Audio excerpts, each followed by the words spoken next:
जय हिंद साथियों, जय श्री राम, जय बजरंगबली, हर हर महादेव। मित्रों, आज श्री रामचरितमानस अक्षरशः कथा ज्ञान यज्ञ के अगले पड़ाव में पृष्ठ संख्या 306 और दोहा संख्या 33 के आगे हम लोग बढ़ेंगे।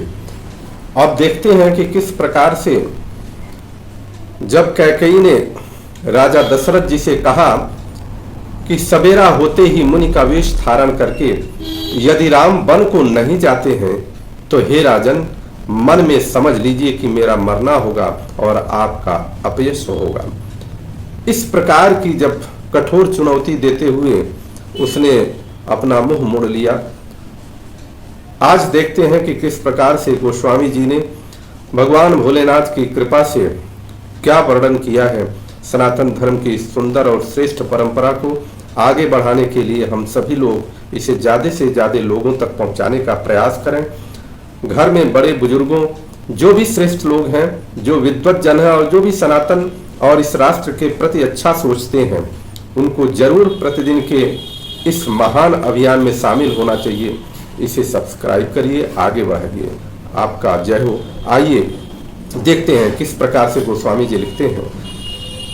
गोस्वामी जी लिखते हैं कि अस कहीं कुटिल भई उठ ठाड़ी, मानहु रोस तरंगिनी बाड़ी, पाप पहाड़ प्रगट भई सोई, भरी क्रोध जल जाहि न जोई। ऐसा कहकर कुटिल कैकेयी उठ खड़ी हुई, मानो क्रोध की नदी उमड़ी हो। वह नदी पाप रूपी पहाड़ से प्रकट हुई हो। अर्थात जब पहाड़ से नदी गिरती है तो उसका वेग इतना तेज होता है कि बहुत सारे शिलाखंडों को, बड़े बड़े शिलाखंडों को बहा ले जाती है। इस प्रकार से वर्णन है कि पहाड़ से प्रकट हुई है वह नदी और क्रोध रूपी जल से भरी हुई हो, और जब बहेगी तो कितनों को बहा ले जाएगी। ऐसा गोस्वामी जी लिखते हैं। दो बर कूल कठिन हठ धारा, भंवर कुबरी बचन प्रहारा, भंवर कुबरी बचन प्रचारा, ढाढ़त भूप रूप तरुमूला, चली विपत्ति बारिधि अनुकूला। दोनों वरदान उस नदी के दो किनारे हैं। कैकेयी का कठिन हठ ही उसकी धारा है और कुबरी के वचनों की प्रेरणा ही भंवर है। जो मंथरा है उसके वचनों की प्रेरणा उसकी भंवर है, मतलब उसको और भी गति प्रदान कर रही है। राजा दशरथ रूपी वृक्ष को जड़ मूल से ढहाती हुई विपत्त रूपी समुद्र की ओर चली। अर्थात देखिए कि जब इस प्रकार का वर्णन होता है तो जैसे कि किसी पहाड़ से जब कोई नदी गिरती है तो उसके दोनों किनारे ऐसे होते हैं कि दोनों किनारे भी तहस नहस हो जाते हैं और जो कभी मिलते भी नहीं हैं, और साथ ही इस रास्ते में जितने भी शिलाखंड, वृक्ष इत्यादि पड़ते हैं सबको उखाड़ करके बहा ले जाती है। उसी प्रकार से राजा दशरथ को अब ये दोनों वरदान और कैकेयी का जो ये क्रोध रूपी नदी है वो अब इनको बहाने के लिए आतुर हो चुकी है।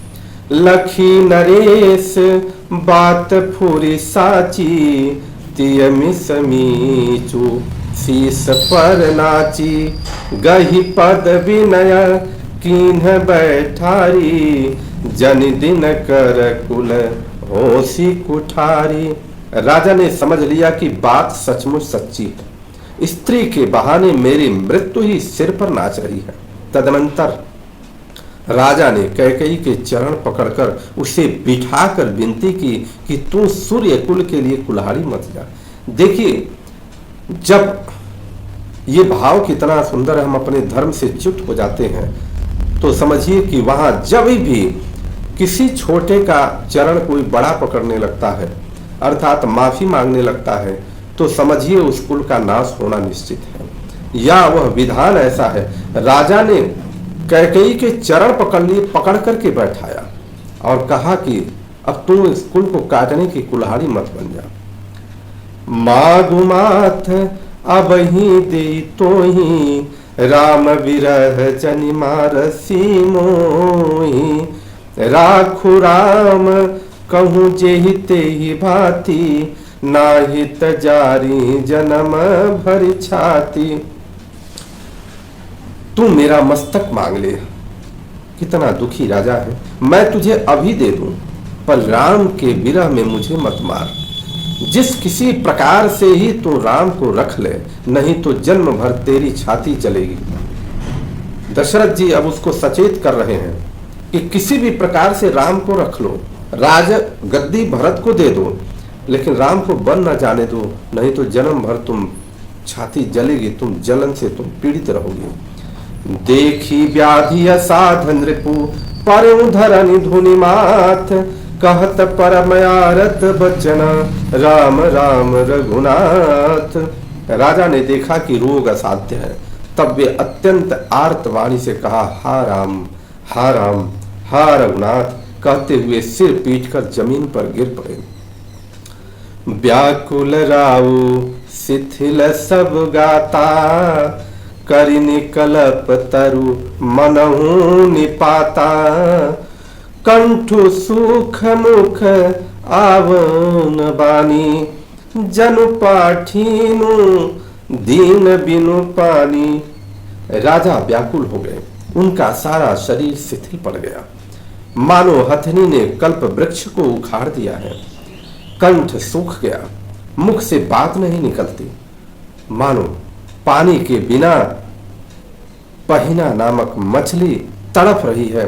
और इस प्रकार से पुनि कह कटु कठोर कह के ही, मनहु घाय महु माहुर देई, जौअंतहु अस करत बुरहूं, मागु मागु तुम के ही बल कहूं।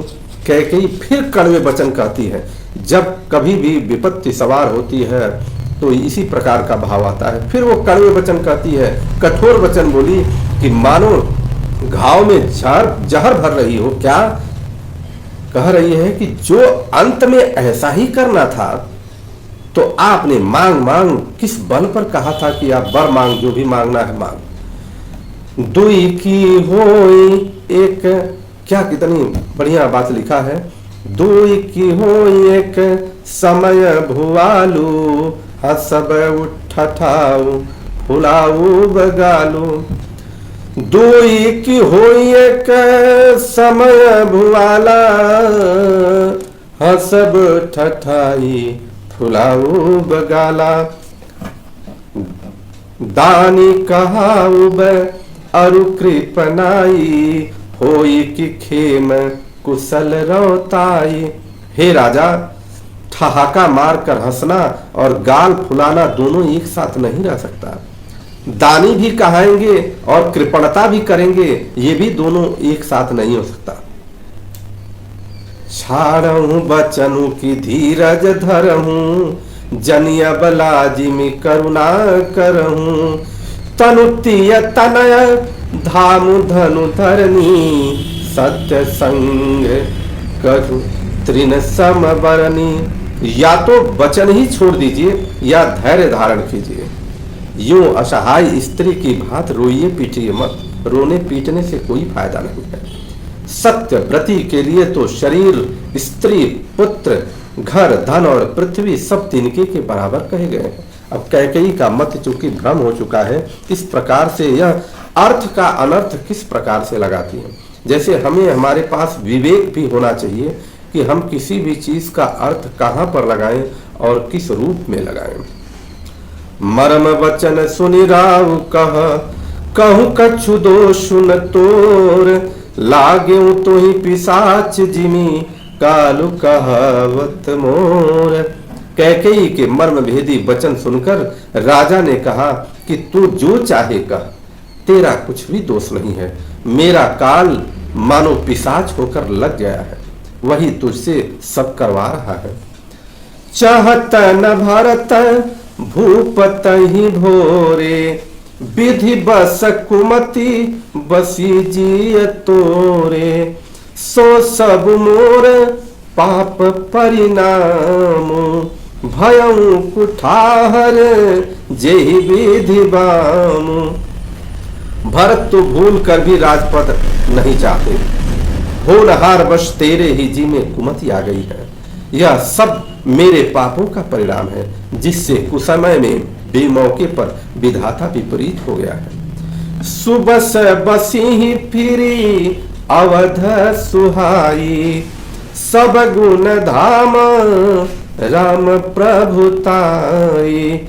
करी हई भाई सकल सेवकाई, होई तिहु पुर राम बड़ाई। यह सुंदर अयोध्या फिर भली भांत बसेगी और समस्त गुणों के धाम श्री राम की प्रभुता भी होगी। सब भाई उनकी सेवा करेंगे और तीनों लोकों में श्री राम की बड़ाई होगी। दशरथ जी कह रहे हैं, लेकिन ये कब होगा? कह रहे हैं कि जब विधाता विपरीत हो गए तो ये कब होगा? तोर कलंक मोर पछताऊ, मुए हुन मिटिहिन जाई ही काहू। अब तो ही नीक लाग करु सोई, लोचन ओट बैठू मुँह गोई। केवल तेरा कलंक और मेरा पछतावा मरने पर भी नहीं मिटेगा, यह किसी तरह नहीं जाएगा। अब तुझे जो अच्छा लगे वही कर, मुंह छिपाकर मेरी आंखों की ओट में जाकर के बैठ, अर्थात मेरे सामने से हट जा। क्या बात है! राजा दशरथ जी ने अब सारी बात कह दी कि ये सब होने वाला है, राम ही राजा बनेंगे और भरत सहित सभी भाई उनकी सेवा करेंगे, परंतु ये तब होगा कि जब तुम्हारे ऊपर कलंक लग जाएगा और मेरे मृत्यु हो जाएगी, मुझे पश्चाताप करना पड़ेगा।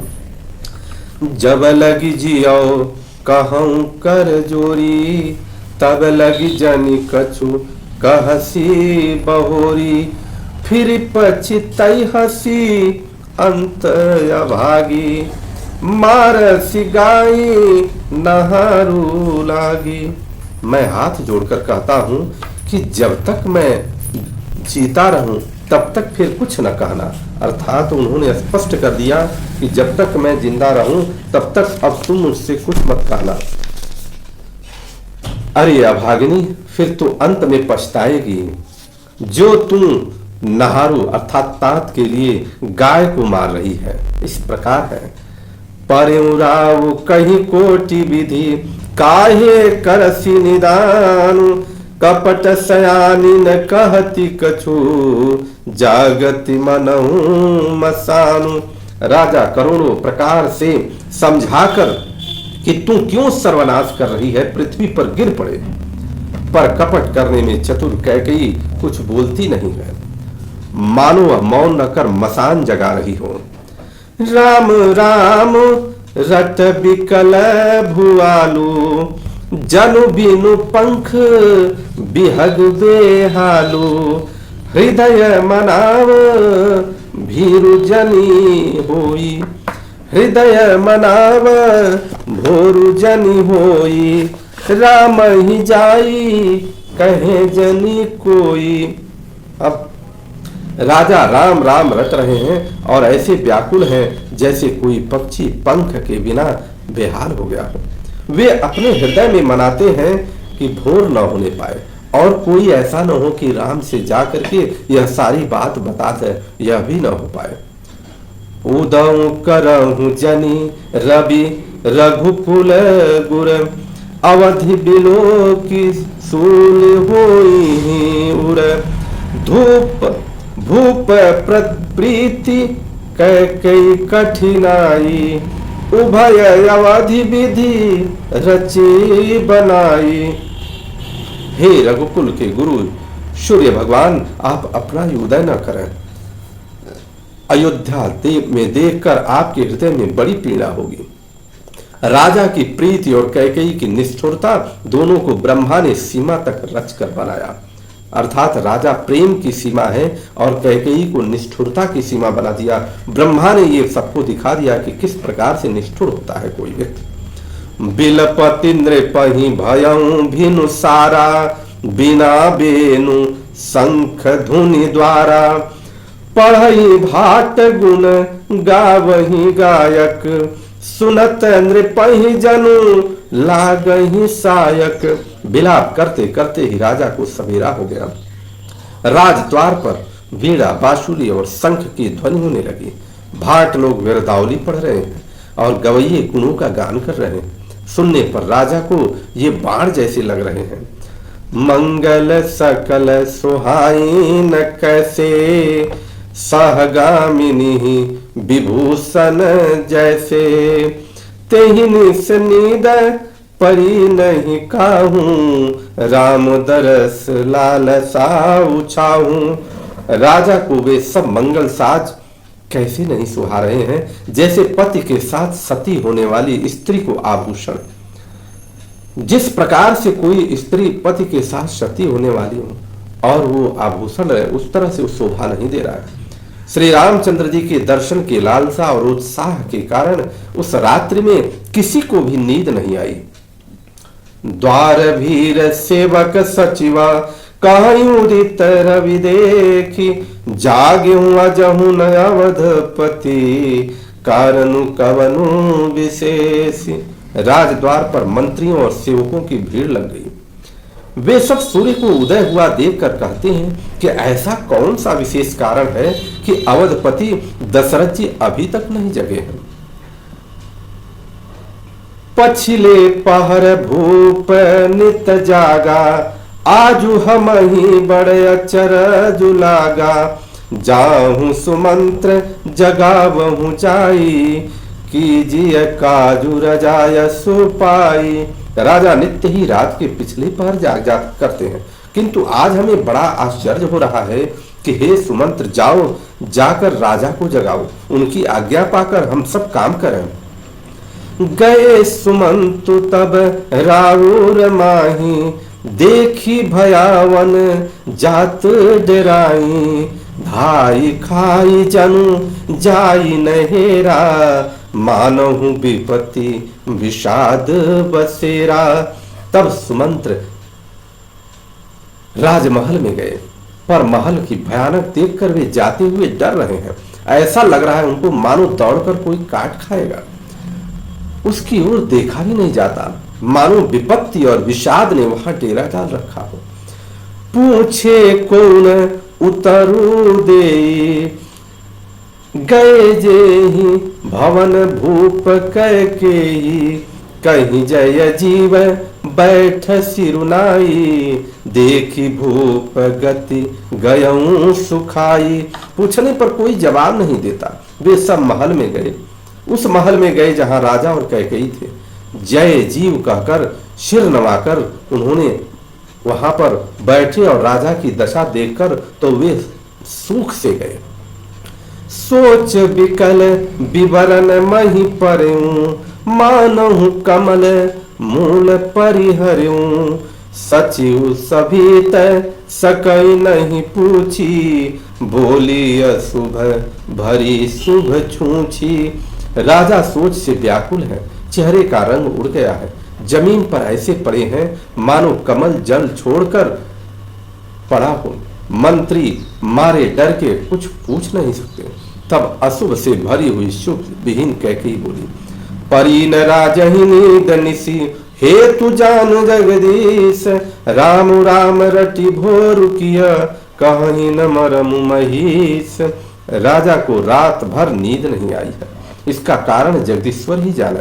इन्होंने राम राम रट कर सवेरा कर दिया, परंतु इसका भेद राजा कुछ भी नहीं बतलाते। देखिए कितनी वह चपलता कर रही है। इस प्रकार से हमें अपने प्रभु श्री राम की शरण में होते हुए, भगवान भोलेनाथ की शरण में होते हुए अपने सत्कर्मों को करना चाहिए। बोलिए प्रभु श्री रामचंद्र की जय, माता जानकी की जय, हनुमान जी महाराज की जय, चारों भाइयों की जय, माता पार्वती की जय। हर हर महादेव।